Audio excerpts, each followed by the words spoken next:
Welcome to Live in Ketchikan. I'm Abbie Stevenson.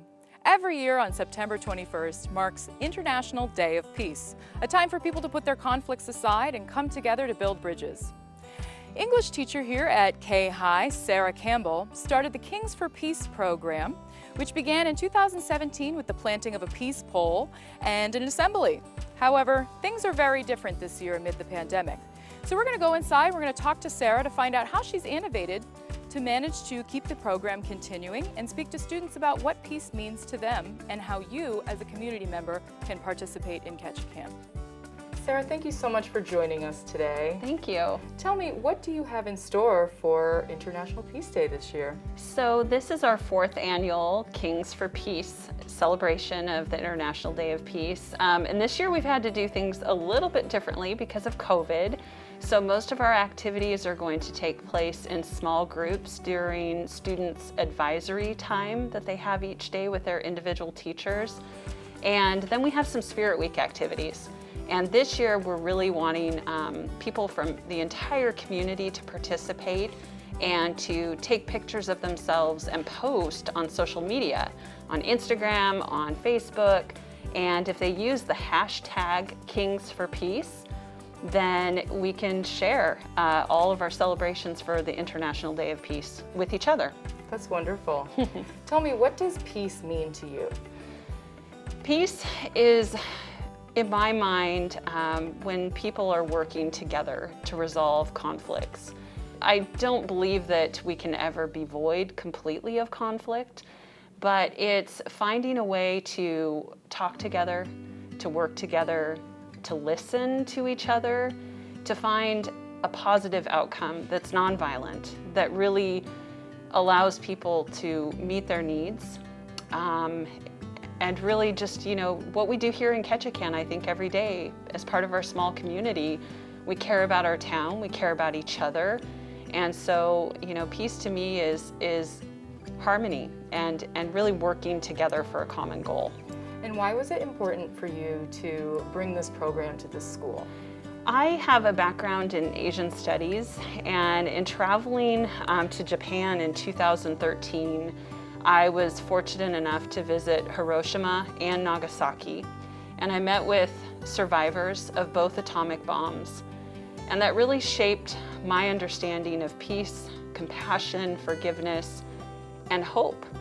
And in talking with these survivors, they didn't want vengeance, they didn't want war, they wanted peace, and they wanted people to open up their hearts to compassion so that they could talk and find a way to resolve differences with peaceful measures, nonviolent conflict. And so that study tour that I went on in 2013 really had an impact on me as a teacher. And so I teach Asian literature at Ketchikan High School, and I brought their stories back into my classroom. And it was my students who inspired Kings for Peace Week, because at the end of our unit, I asked them what peace meant to them. And many of them chose to write to those atomic bomb survivors and explain how their stories impacted them. And one student said, Mrs. Campbell, we should do this for the whole school. So in 2017, we launched Peace Week, and we had our first school-wide assembly at KAYHI. And I thought, I don't know if this is gonna work, if kids will like it, but they did, it stuck. And so now we're in our 4th year of this program. And each year it just continues to grow and evolve.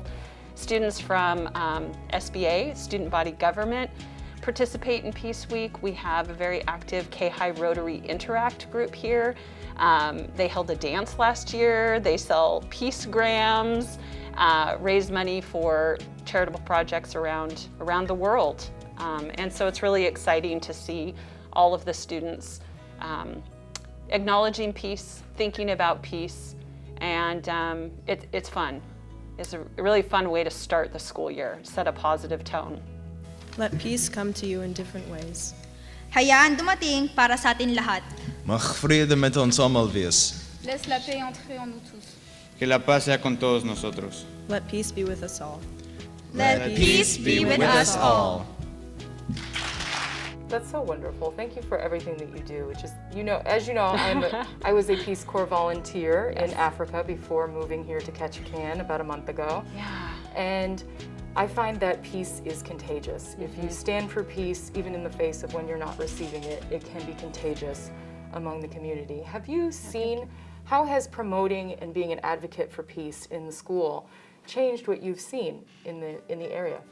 You know, I see students, especially during Peace Week, you know, we do these fun celebrations and we wear white, or, you know, we'll do a silly dance. But it really gets them to think about what it means to work with other people, and to be open to new experiences and new ideas, new ways of thinking.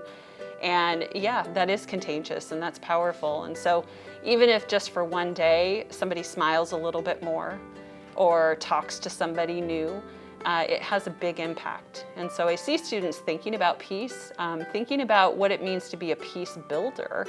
And, you know, maybe instead of making kind of a rash comment or, you know, a quick post on social media, they stop and think, oh, is that really the way to treat another person?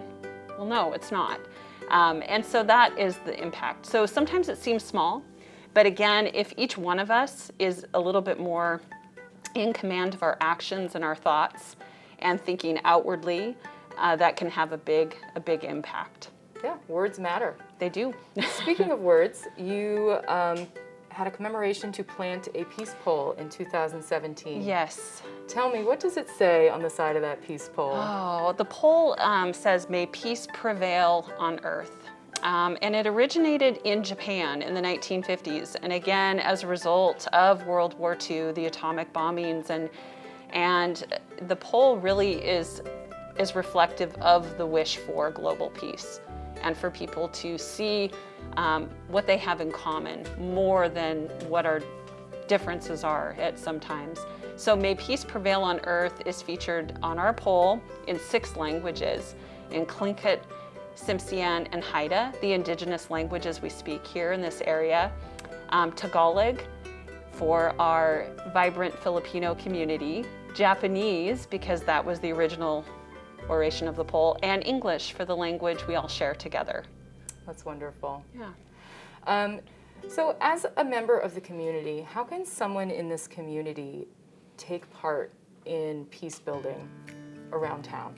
There are lots of formal organizations that you can belong to. You know, I was born and raised here and I see the strength of this community.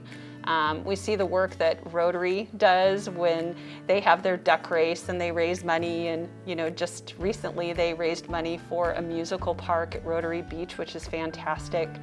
You know, we have the Lions and the Elks clubs who do a lot of good deeds for our community and give back, and you know, just being an active citizen in this community is another way. You don't have to belong to a formal organization, but when you see somebody, you know, give them a smile, say hello, and we have that in Ketchikan, and I think that's what makes us really a unique and cohesive community here on this island. Absolutely. Amid everything that is happening right now, we have pandemic, we have conflicts happening. Do you feel like advocating for peace is more important this year than other years? I think it is. You know, it's removed a bit from Ketchikan, right? When we hear and look at the news, riots and protests and conflict. And conflict is a very natural part of the human experience. Violent conflict is something we should strive to avoid. And when I see violent conflict, just if I see an argument or a fight in the hallway of my classroom or, you know, or the hallway of the school, it's because something is broken down. And really, when we talk about building peace, it's building up those lines of communication to talk about our differences, find out, and I believe we're really closer together than we are apart. But it takes that first step, and it requires a bit of trust on part of both parties. So, you know, really when we think about our global events, when we think about the challenges that we're all facing personally, this pandemic has not been easy. You know, it's really going back to basics and talking, listening, working with each other, thinking about what our goals are moving forward and how we can all pull together to achieve those goals. Mm-hmm. Absolutely. I mean, communication is key. So this year, what kind of activities do we have in store? I know things are looking a little different. Yes. So we put out a request for the elementary schools to make some peace flags, and I can't wait to see what all the students in our district come up with. And we're creating an outdoor event this year because we can't gather inside in large numbers, so we want to gather outside. We have something planned up for Saturday down at Berth 4, and we're gonna try to create a community art piece. You know, the theme for this year is shaping peace together. And so this idea, if we all contribute one little aspect to this community art piece, we're shaping something together. And so on these little prayer flags or peace flags, students can write their wish for the community, you know, something that brings them peace, makes them feel happy. And I'm really excited. We're teaming up with the Ketchikan Wellness Coalition to also raise awareness for suicide prevention at Suicide Prevention Week. And, you know, so I think both of these ideas, right, well-being and working together, coming together as a community, and we're stronger that way, they really both work together nicely. So I'm excited about that. With social media, we have students doing a little dance party, and hopefully they'll post that and hashtag Kings for Peace, and that should be fun.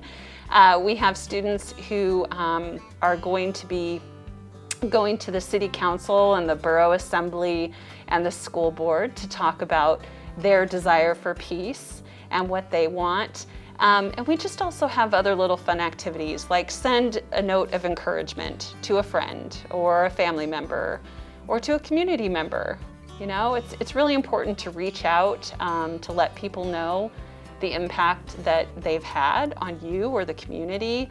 And that's another way to make people feel valued and important. And that's what this is all about. Absolutely. And it doesn't have to even just happen on September 21st. No. It can be year-round. People can do these things, and that's what I love about it so much. Yes, absolutely. So I'm excited too, because as an English teacher here at the high school, you know, I get to talk about these ideas and these themes and weave them in through all of my classes.